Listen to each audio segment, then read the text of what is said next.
एक और बच्चे का आपको एक छोटा सा वाक्य सुनाता हूं, जो रात को देर देर तक मुताया करता रहता था, पढ़ता रहता था।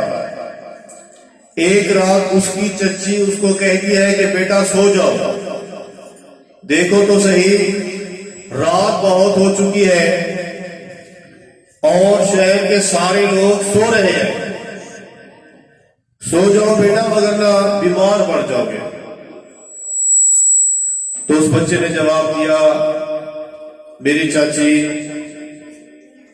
मेरी आंटी, अगर मैं शहर के दूसरे लोगों की तरह सो जाऊं तो मैं बाद में बड़ा आदमी कैसे बनूंगा। आज उस बच्चे को पाकिस्तानी तारीख, पाकिस्तानी कौम बाबा कौम के नाम से याद करती है।